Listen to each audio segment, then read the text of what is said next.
Madam President, I rise to once again call for this entire body to have the opportunity to consider the Military Justice Improvement and Increasing Prevention Act, which would ensure people in the military who have been subjected to sexual assault and other serious crimes get the justice they deserve. I rise on behalf of the supporters of this bill, including a bipartisan, filibuster-proof group of 65 senators, major veteran service organizations, and the veterans that they represent. Every day we delay a vote on this bill is another day that their voices are being silenced.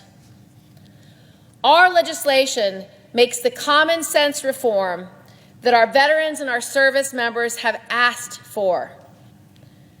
It takes the decision on whether to prosecute serious crimes out of the chain of command and moves it to independent, trained, military prosecutors. This will create a system that is free of bias and capable of fairly trying these complex crimes. This legislation, as I mentioned, is supported by the nation's major veteran service organizations.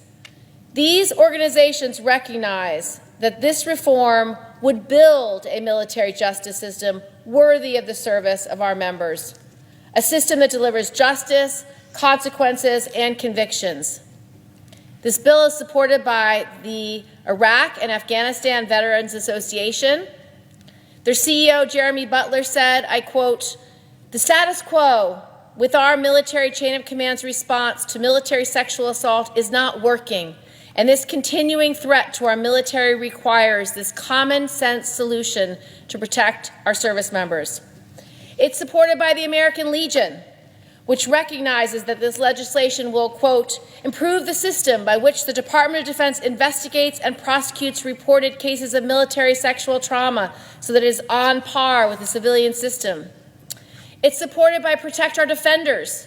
Retired Colonel Don Christensen, the president of Protect Our Defenders, said, quote, "Every year, generals come before Congress and tell Congress that sexual assault is a cancer in the force.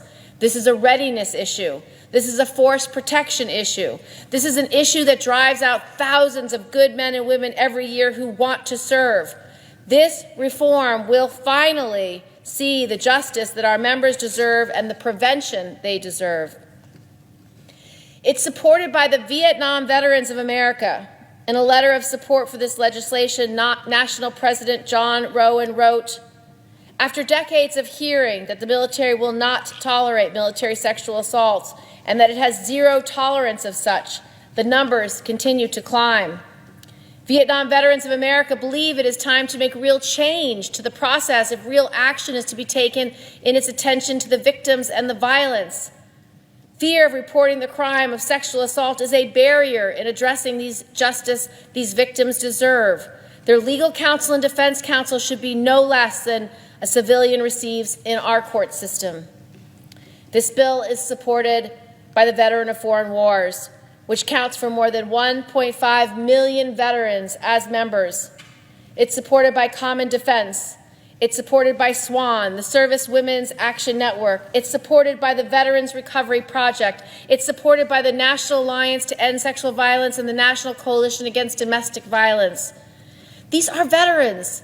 These are our constituents, our fellow Americans, and these are people who have put their lives on the line for this country and seen firsthand the way the current military justice system fails our service members. They know better than anyone else what change needs to be made, and they are asking to pass this bill. Do not silence their voices. Let this vote come to the floor.